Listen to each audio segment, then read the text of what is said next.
Ampifaliana mandrakariva trany a, ny arabanantsika tafaverina soamantsara indray a,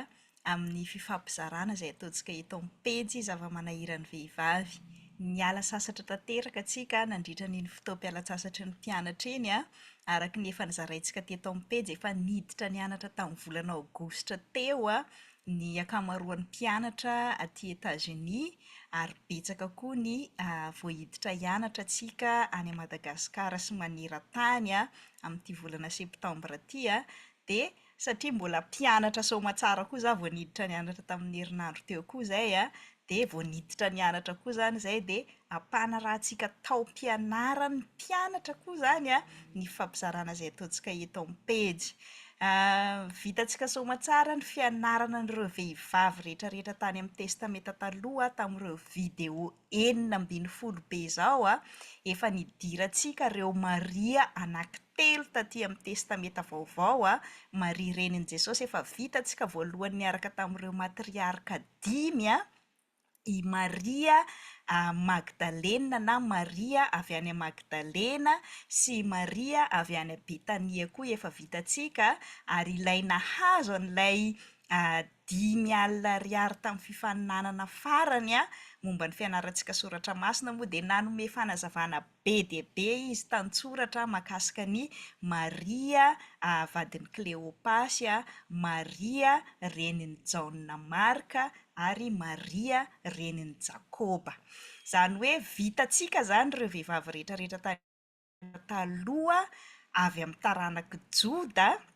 vitantsika ireo Maria izay nanomboantsika an'ireo vehivavy amin'ny testameta vaovao a, fa satria moa feno heritaona koa ny pejy zava-manahirana vehivavy a tamin'iny volana Jona iny a, zava-dehibe ny manao tombana, manao jery-todika kely ny zavatra vita mba ahafahana manatsara ny ho avy a, dia tsy karitra zany fa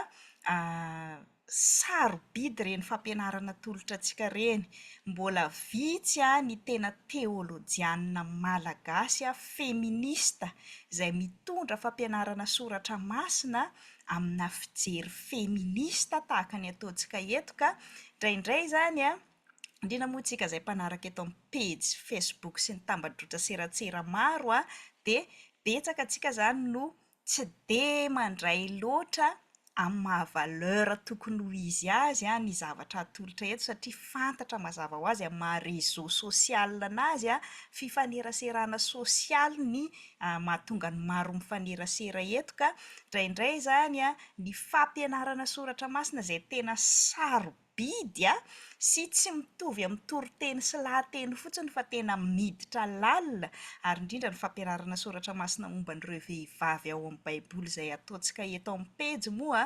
tsy hoe fampianarana mijery ny contexte fotsiny ihany tany amin'ny testameta taloha, fa tena mijery fampiarana tandrify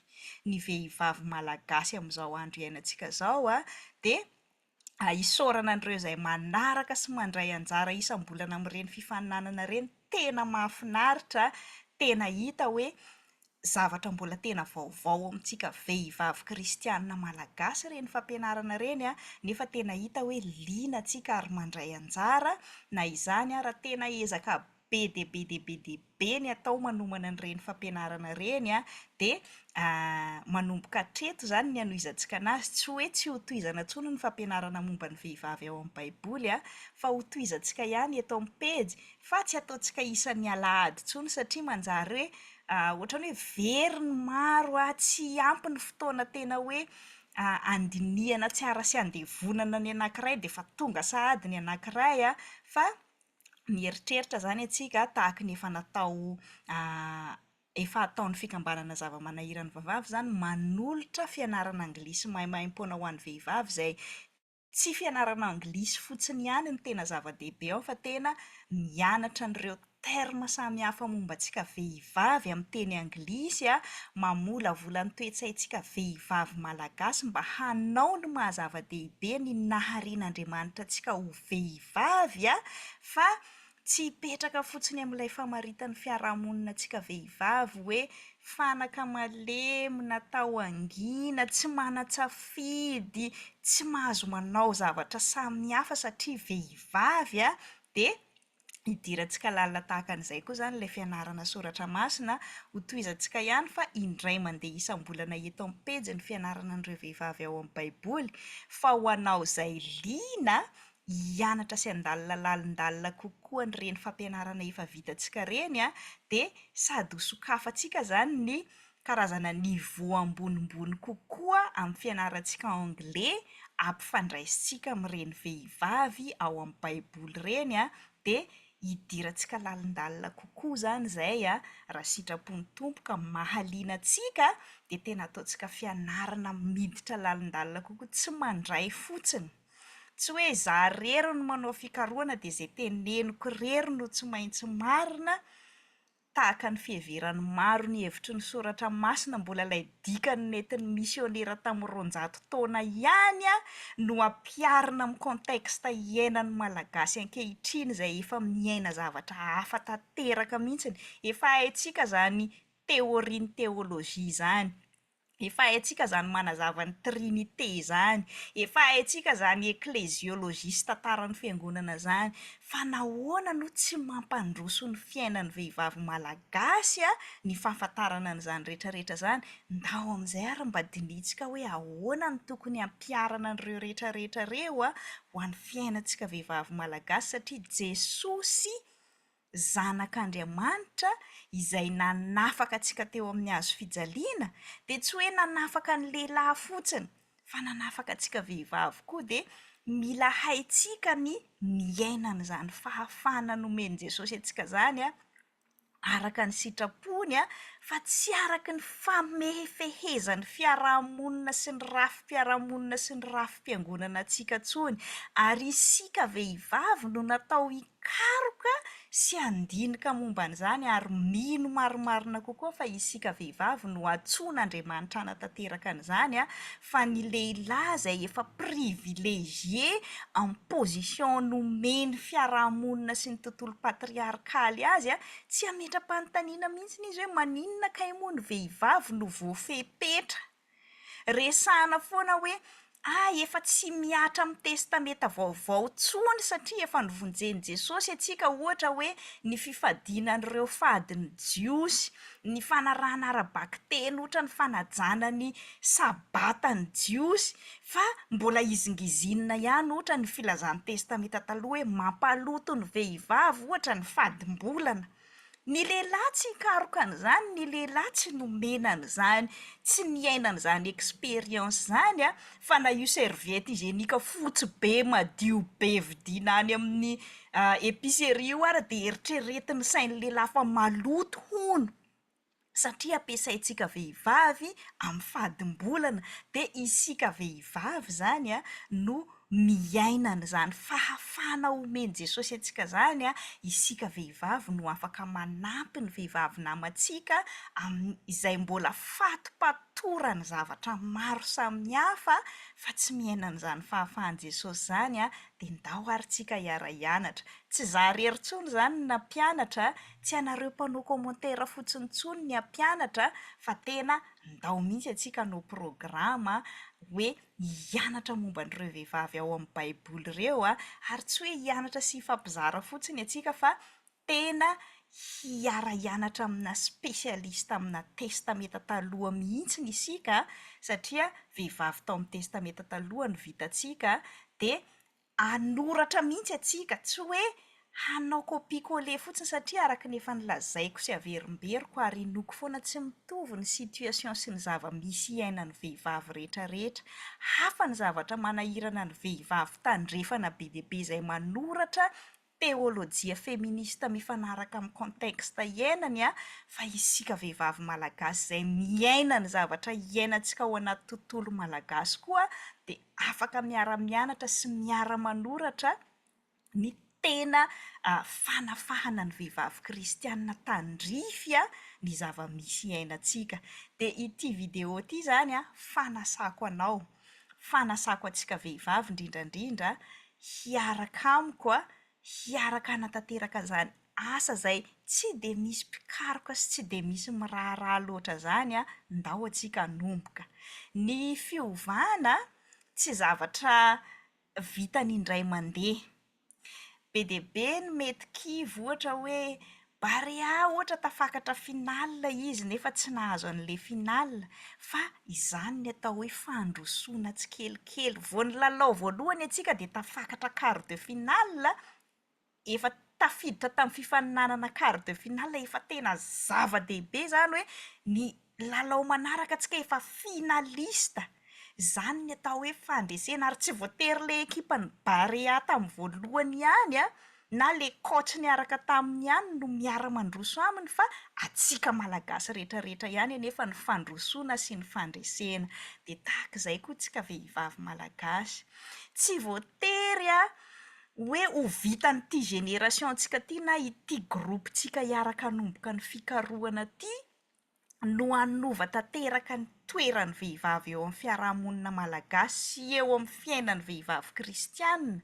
fa manomboka atsika. Dia mety hoe ekipa vaovao génération manaraka atsika andray no manohy ny asantsika, fa ny ataontsika dia mandeha araka izay hanirahan'i Jesosy sy asainy ataontsika amin'izay fotoana iainantsika. Tsy voatery ho faritantsika hoe itsika vitsikely reto ve dia havita inona eo, efa io ny ainana hatramin'izay, efa ekena efa ny ainan'ny bebenay sy ny beben'ny bebenay hatramin'izay, zany hoe vehivavy mangina, tsy miasa, tsy miteny, fa hoentina fotsiny zany a, dia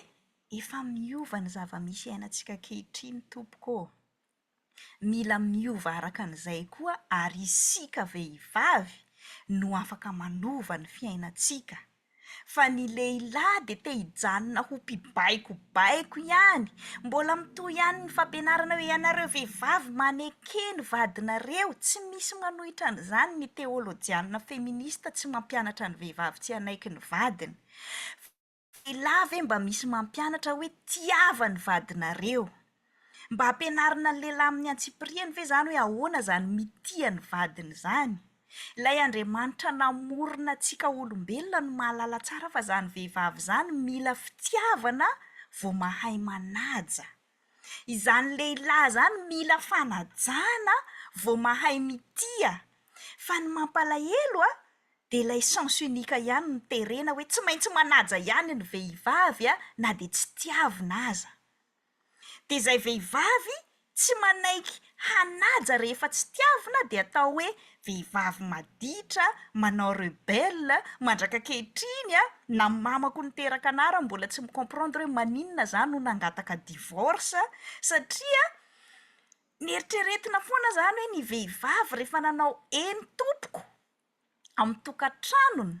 na amin'ny zavatra ny ekeny a, dia tsy mahazo miala amin'iny mihitsiny a, na dia tsy réciproque ara le eny tompoko ataon'ny lehilahy, indrindra ho an'izay manana tokantrano, fa omena tsiny foana ny vehivavy a rehefa rava ny tokantrano. Ny atao hoe tokantrano fiafiana amintsika vehivavy malagasy a, dia ny vehivavy ihany no miafy, fa ny lehilahy migalabona manao izay tiany atao. Dia hatramin'ny taranaka oviana re tompoko no ampianarintsika vehivavy an'izany. Ny zanakao vavy ve ampianarinao hiaritra ny tsirariny foana mandra-pahoviana? Ny zanakao lahy ve tsy mba ampianarinao mihitsy hoe naharary ihany zavatra tahaka an'izao fa aza mba atao amin'izay vehivavy manodidina anao, fa hatramin'ny oviana antsika no hanaiky ihany. Hoy izay fiteninay boaka Majunga zay hoe lalitra kofa adala, bain-tena takofana. Zany hoe rehefa io lalitra io tsy anan-tsaina mihitsiny a, ianao izay manana marary no miaro ny bay izay maharary anao, fa tsy avela ho an'ny lalitra eo foana le bay. Tsy midika zany hoe ilay lehilahy no lalitra mankarary antsika vehivavy, fa ny fiarahamonina mihitsy no efa potika manao toy ny lalitra. Ny vehivavy efa maratra, mbola lelilelafina sy tsokitsoriana ihany a, dia tsy mahay miaro an'izany feriny izany. Mila ianarantsika vehivavy zany tompoko. Ny fifaninanana farany izay nataontsika teto amin'ny pejy moa dia tena zava-baovao amintsika vehivavy mihitsy n'ilay hoe miala sasatra, mikarakara tena, mitia ny tena. Ny didy lehibe indrindra ao amin'ny soratra masina, hoy Jesosy amintsika kristianina, dia ny fitiavana an'Andriamanitra. Fa ny didy lehibe faharoa izay antoan'ny lalàna rehetra dia ny fitiavana ny hafa tahaka ny tena, izany hoe mitovy niveau io. Ohatra ny fitiavanao ny vadinao, fitiavanao ny zanakao, hikarakaranao azy io koa no tokony hitiavanao ny tenanao ka hikarakaranao ny tenanao koa. Fa tsy hoe isika vehivavy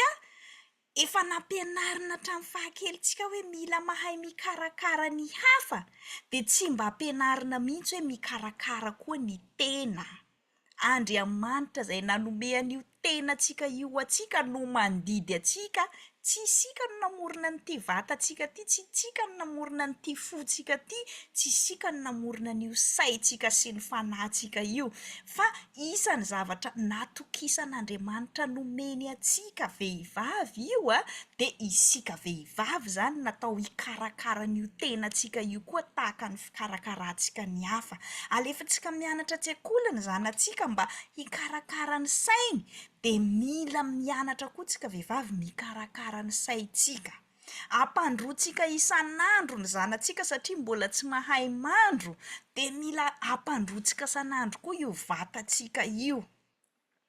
Avelantsika mba manana argent de poche sy miala voly ny vadintsika sy ny namantsika atao anaty budget mihitsiny, satria ilainy izany. Dia mila misy ohatran'izay koa tsika vehivavy, fa tsy hoe rehefa weekend manifika dia ny lehilahy rehetrarehetra mirevy any amin'ny bara, dia ny vehivavy rehetrarehetra mbola mitaiza ny zanany ao an-trano ihany fa tsy mba mahay miala voly. Za tsy miteny hoe mandehana koa mirevy any amin'ny bara tsika vehivavy, fa mila mahay mikarakara ny tenantsika tahaka ny fikarakarantsika ny hafa koa isika vehivavy. Izay zany no hitako lesona tandrify ianarantsika eto amin'ny pejy indray aloha, mifanaraka amin'ny tantaran'ireo vehivavy ao amin'ny baiboly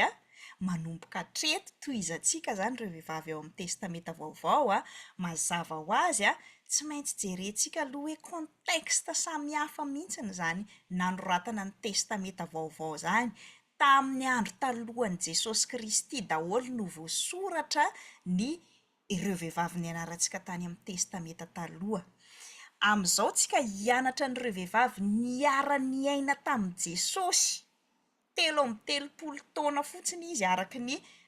fikarohana teolojika no niaina teto ambonin'ny tany. Fohy kely io 330 taona io raha pitahaina amin'ny 2000 ans tany amin'ny testameta taloha, nefa be dia be ny fanovana nataon'i Jesosy tao. Izany hoe mbola tao anatin'ilay tontolon'ny jiosy,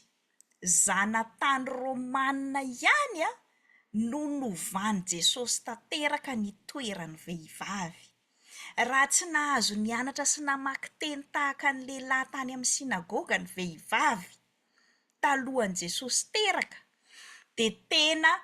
voamarin'ny mpikaroka teolojika maro fa nanoratra koa i Maria Magdalena, izay tsy nisaraka mihitsy tamin'ireo apôstôly lehilahy niaraka tamin'i Jesosy, na dia tsy tafiditra tao anaty kanonan'ny testameta vaovao aza ny filazantsara izay nosoratany. Mila fantatratsika tsara zany isika kristianina fa tsy mitovy amin'ny finoana hafa ny atsika hoe boky nilatsaka avy tany an-danitra tany dia nisoratany anjely arabaky teny io baiboly io. Fa fantatratsika kristianina tsara fa boky natambatambatra, nosoratan'olona samihafa tao anaty vanim-potoana samihafa, contexte samihafa no natambatra ho baiboly. Ka tsy mahagaga raha ohatra ka samy soratry Paoly tamin'ny fiangonana samihafa no miteny hoe tsy misy tsony izany lehilahy sy vehivavy izany, fa samy nomen'Andriamanitra ny fanahiny ka maminany daholo, na ny zanakao lahy na ny zanakao vavy dia tamina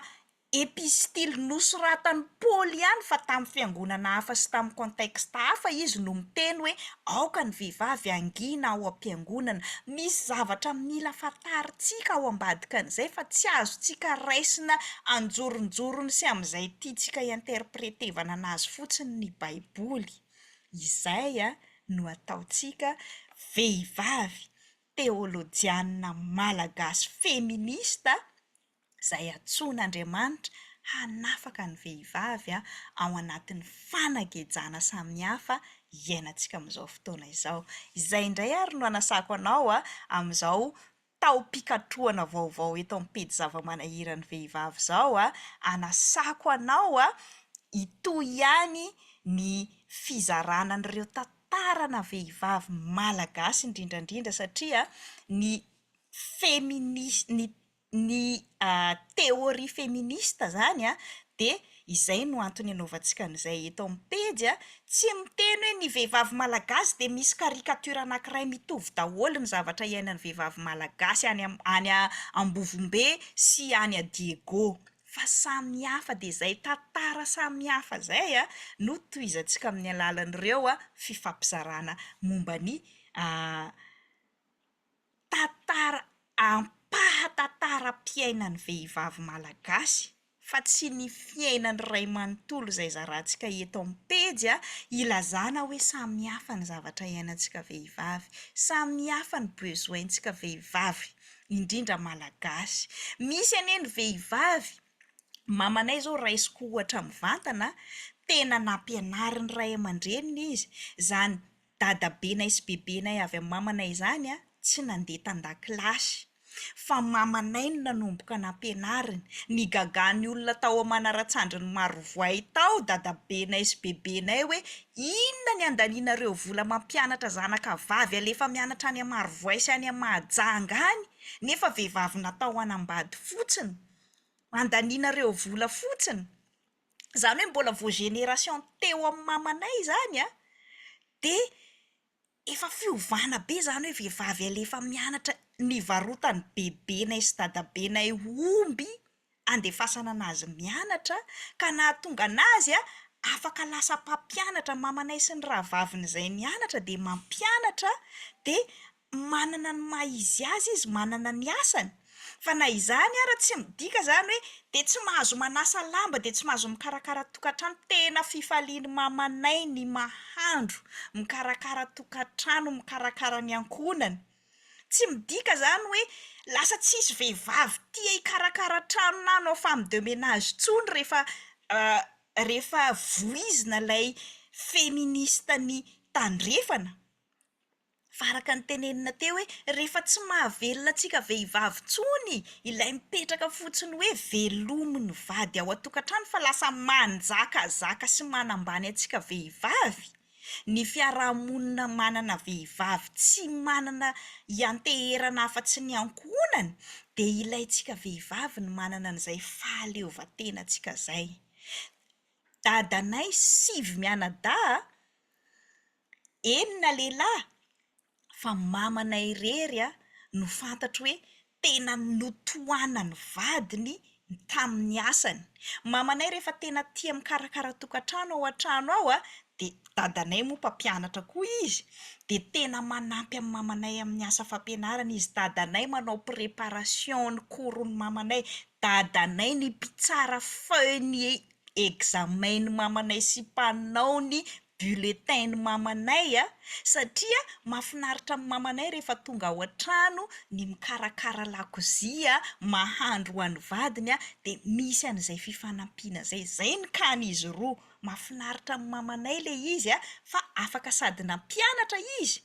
mandray karama tahaka ny dadanay izy, manampy ny fivalomanay tao an-tokantrano izy dia mazava ho azy fa zahay 3 vavy zanany tsy nandalo amin'ny sainay mihitsy izany hoe azay dia hanao mpikarakara tokantrano fotsiny izany, fa lôjika be aminay hoe mianatra koa zahay dia miasa koa zahay dia mampidi-bola ao an-tokantrano zahay nefa sady afaka mikarakara ny tokantranonay.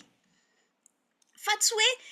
ity feminisme anareo ity ne dia dikan'izany zany izay vehivavy te hikarakara tokantrano tsy namanareo fa mandehana foana anareo izay te hiasa fa izay tsy namanareo amin'izany. Tsy izay ilay izy, tsy manala an'izay zavatra tiantsika atao ilay izy. Afaka feminista mpikarakara tokantrano ianao raha ohatra ka izay no hitanareo mivady, fa mahatsara kokoa ny fitaizanareo ny zanakareo ianao vehivavy mikarakara tokantrano dia ny lehilahy mitady vola ho an'ilay tokantrano, zava-dehibe koa zany hoe reny mikarakara ny zanany sy ny tokantranony zany raha mahavelona soamantsara ilay vady, tahaka ny ainan'ireo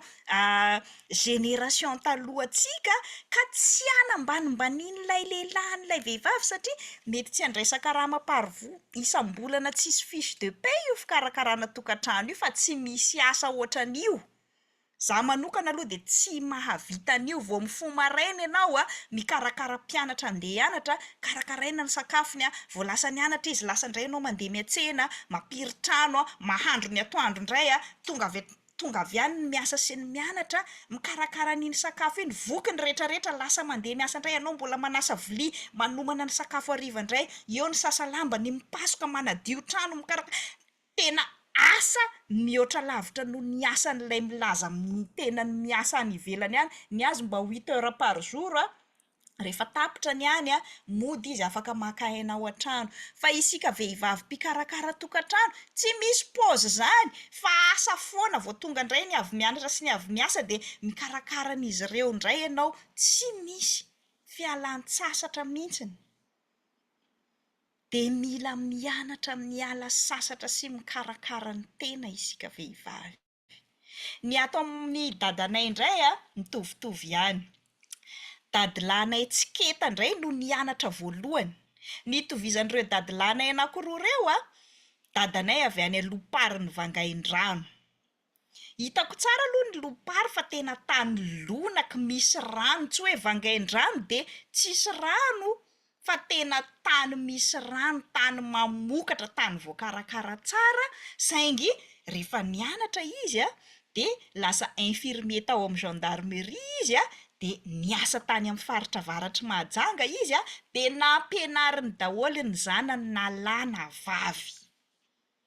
Bebenay roa mazava ho azy samy tsy nisy nianatra, samy nikarakara tokantrano ihany fa ny dadabenay anankiroa samy niala ny taniny hila ravinahitra. Dadabenay sy bebenay avy amin'ny mamanay niala n'izany Ambovombe Androikere tsisy rano zany nifindra any Manaratsandry any am-baiboly Manaratsandry zany manodidina an'io Betsiboka io, tany misy rano, tany mamokatra, tany lonaka tamin'izany fotoana zany fa amin'izao fotoana izao moa betsaka ny antony, anisan'izany ny fiovaovan'ny toetrandro lasa efa maina ohatra ny androy koa mijaly ny mpamboly any. De izay nianatra tsy voatery hiankina fotsiny amin'ny fambolena sy ny rano. Ny tantinanay avy amin'ny dadanay izay nianatra de tena niasa de manana ny maha izy azy tsy voatery hiankina amin'ny fambolena sy fiompiana izay karakaina sy lasa tsy voakarakara amin'izao fotoana izao de manana ny maha izy azy any, zany hoe safidy. Génération tany amin'ny dadabenay zany no niala ny taniny voalohany nanapa-kevitra hoe hianatra sy hampiana-janaka. Ny génération ny ray aman-dreninay, ny raiko sy ny reniko zany ilay nianatra de mampianatra anay zanaka indray de ny génération nay ankehitriny zany, ny génération tsika vehivavy ankehitriny zany, zay nanana an'ireo génération efa niala tamin'ny zava-nisy niainan'ireo natao hanatsara kokoa ny génération ny zanantsika sy ny hoavy manaraka any. Tsy vita ny dadabenay ny avy de efa nanova tanteraka ny vadiny, fa ny zanany vavy kosa de efa nanomboka nianatra sy niasa. Ity génération antsika ty efa miasa isika vehivavy, efa mianatra, fa mbola be dia be ny génération tavela any afara any. Mbola be dia be mandraka ankehitriny izany vehivavy tsy avela mianatra izany, na rehefa tsy ampiny eo am-pelantanana de ny zanakalahy no alefa mianatra fa ny zanakavavy miandry mpakavady, de efa avela hiankin-doha sahady ary tsy mampaninona ilay miankin-doha amin'ny lehilany raha ohatra ka mitia sy mikarakara ilay lehilahy iankinan-doha fa tsy hanaovany tsinotsinona sy hanitsakitsahana n'ilay vehivavy miankina aminy izay privilège nananany izay. De izay no antso avy hiatsoana antsika eto vehivavy eto amin'ny pejy mpanaraka ny pejy hoe anjarantsika zao. Izay mba fa niara-daradalana taminay zany efa hoe anatin'le position efa afaka miasa, efa afaka manao izay tiany atao de natao hanatsara an'ireo génération manaraka ireo isika reto. Fa mbola maro ny génération antsika mbola nahita ny reniny ny ankin-doha tao an-trano tao a, niarotra ny vono sy ny daroka sy ny fanambaniana tao a, mbola izay ny voarainy. Tsy ireo génération antsika ireo loatra tsony no cible antsika hovaintsika. Fa ny génération any afara antsika ndao ampianarina hoe tsy voatery izany foana ny ainatsika vehivavy. Tsy izany ny namoronan'Andriamanitra antsika vehivavy. Tsy natao hanompo lehilahy na fanampy ny fialambolin'ny lehilahy ny namoronan'Andriamanitra antsika vehivavy, fa olombelona tian'Andriamanitra sy nivonjen'Andriamanitra tahaka ny lehilahy koa isika vehivavy a, ary antsoin'Andriamanitra hiara-hiasa aminy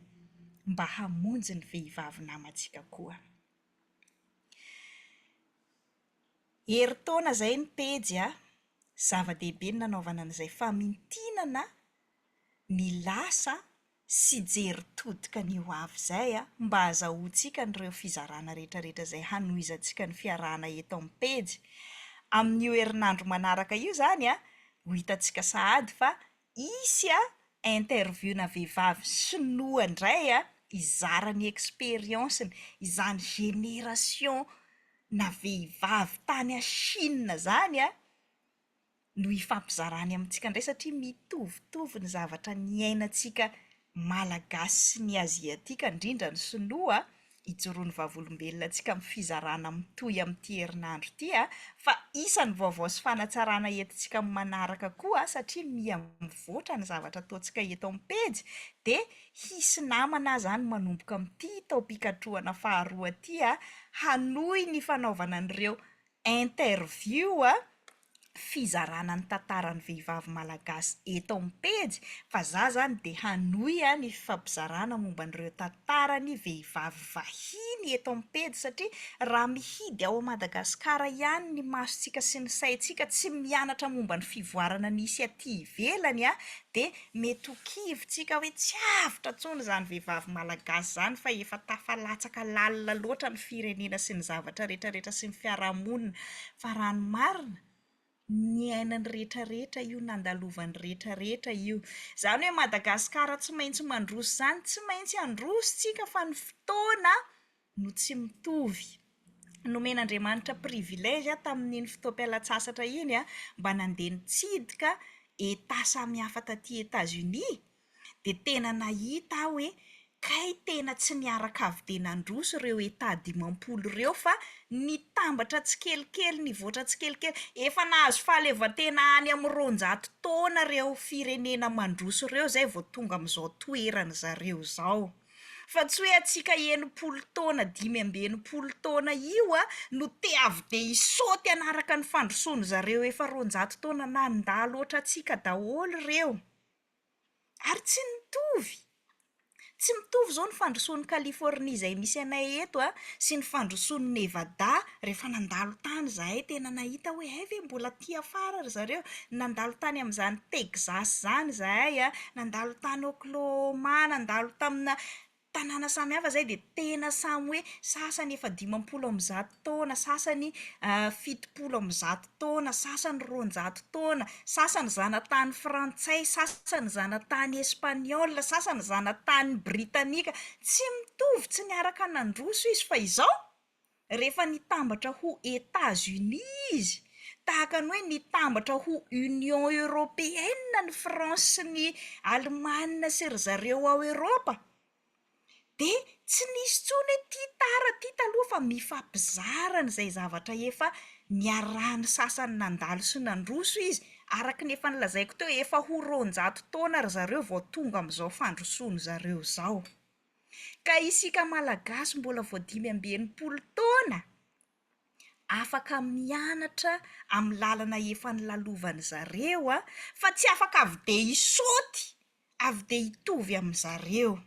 tahaka izany koa tsika vehivavy malagasy feminista. Efa lasa lavitra be ny feminista sasany aty ivelany, izay no mbola hizarantsika ny tantaran'ireny vehivavy samihafa avy any ivelany ireny. Ny any zareo efa tsy miady an'izany hoe mila samy manao pastera ohatra ny lehilahy sy ny vehivavy izany, efa nekena efa mankalaza ny fahadimampolo taona nisiana vehivavy pastera zao ny fiangonana loteranina aty Amerika. Efa mankalaza ny fahafiry taona ny sasany, atsika mbola vao eo amin'ny 0 taona. Dia tsy afaka hiazakazaka avy dia hitovy amin'izareo atsika fa izay kely vitantsika amin'ity génération-ntsika ity no ataontsika dia manohy indray ny manaraka.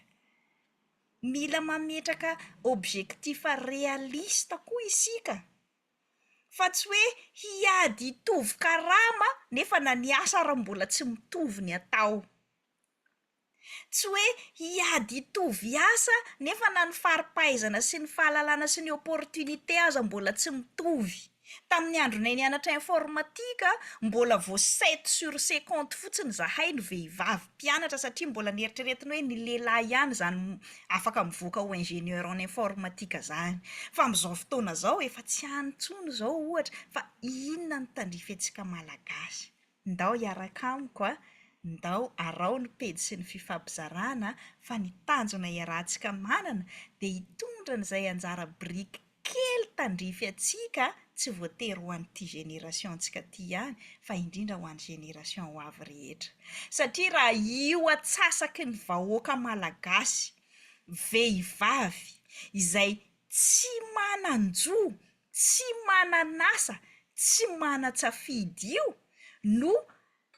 mampiasa ny fanomezam-pahasoavana nomen'Andriamanitra anazy koa ho fampandrosoana, dia isika rehetrarehetra no miara-mandroso. Misy an'izay fomba fiteny feminista malaza be eran-tany izay hoe rehefa ny vehivavy no mandroso dia mandroso ny ankohonana ray manontolo sy ny firenena manontolo no tiako amaranana an'izao fampizarana izao hoe raha isika vehivavy no mandroso, raha isika vehivavy no faly sy epanoui, dia ho faly sy epanoui daholo ny zanantsika sy ny vadintsika, ny manodidina antsika dia hipaka any amin'ny firenentsika izany. Fa raha isika vehivavy no fady ranovana, mitomany lava, malahelo lava, dia jereo fa ny zanakao koa dia malahelo lava sy mitomany lava ary manaonao foana, dia mbola mitohy any amin'ny génération manaraka izany. Misy fotoana antsika tsy maintsy mandray décision sarotra. Misy fotoana antsika mieritreritra efa latsaka katerena tsy afaka miverina intsony. Fa ny olombelona tsirairay avy raha mbola manana fofinaina dia nomen'Andriamanitra fahefana hisafidy izay mahasoa. Mafy tamiko izany tsy maintsy misafidy hoe tsy maintsy misaraka amin'ity vadiko ity za mba hitsinjovako an'ity zanako ity. Be dia be koa ny misafidy sy mieritreritra hoe tsy maintsy mijanona amin'ity vadiko ity za mba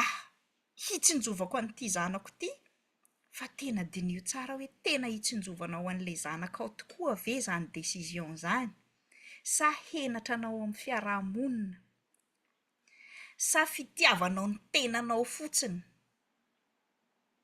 Dia iza ny victime? Ndao tsika hijery lavitra, hijery manomboka amin'ny tenantsika aloha. Marina fa ny zanaka amintsika vehivavy zavatra tsy azo leferina mihitsiny, fa io zanaka io raha tsy isika aloha no mandroso sy faly, dia tsy afaka mandroso sy faly ny zanakao. Raha ianao reny no maneho amin'ny zanakao fa azo atao ny miaritra fanaovana tsinotsinona, dia ho normal amin'ny zanakao ny anaiky ataon'ny olona tsinotsinona. Fa raha ianao reny no mijoro hoe natsoan'Andriamanitra hanana hery hanova ny tantarako sy ny tantaran'ny taranako, dia hifindra any amin'ny zanakao zany izay no nitondrako anareo tany amin'ny tantaran'ny dadabenay. Ny courage sy ny force nananany Tsiketa sy Rajao niala tany Alopary sy niala tany Ambovombe no nampitainy tamin'ny dadanay Jamoka Misetra sy mamanay Itasoalo Elizabeth, ka nahatonga an'izy ireo afaka nianatra nandeha tany amin'izany université izany ka afaka mampianatra. Dia izay koa no voarainay génération-nay afaka mianatra sy miady ho an'ny tenanay a rehefa tsy mitsoniavy ny fiarahamonina sy ny rafitra samihafa mijoro hoe tsy izany ny nampianarin'ny ray aman-dreninay anay ka hampatanjahako ny zanako koa. Afaka hampatanjahanao vehivavy ny tenanao a sy ny zanakao sy ny taranakao koa. De apetraka antsika amin'Andriamanitra zany rehetrarehetra izany, izay no mahasamihafa ny féminisme fotsiny a sy ny féministe kristianina. Tsy vitan'ny hery maha-olombelona, tsy miankina amin'ny zon'olombelona sy ny expérience-n'olombelona, fa mifototra tanteraka amin'ny tenin'Andriamanitra ka ho toizantsika ny fianarana an'ireo vehivavy ao amin'ny baiboly a, ataontsika mifototra amin'ny tenin'Andriamanitra sy ny herin'Andriamanitra ary indrindrandrindra ny fiantsoan'Andriamanitra mandrakariva, ny tao-pikatrohana vaovao izay atrehantsika, fa tsy Andriamanitra rery any an-danitra any no mbola hiverina ombona eo amin'ny hazo fijaliana indray, fa isika reto a no atsoiny hiara-iasa aminy a hanafaka ny vehivavy namantsika. Ka raha mahaliana anao ny hiaraka amiko amin'izany asa masina izay tsy vitan'olombitsy izany a, de mandefasa MP amiko a, ho zaraiko aminao sy ho tantaraiko aminao hoe inona ny fiaraha-miasa azontsika tao, ahafahantsika miara-mampandroso ny vehivavy indray amin'ity tao-pikatrohana vaovao 5:24, 4:24 eto amin'ny pejy zava-manahirana vehivavy ity. Mankasitraka ny haino hatramin'ny farany a, dia an'Andriamanitra irery ny voninahitra. Bonne nouvelle semaine daholo tsika.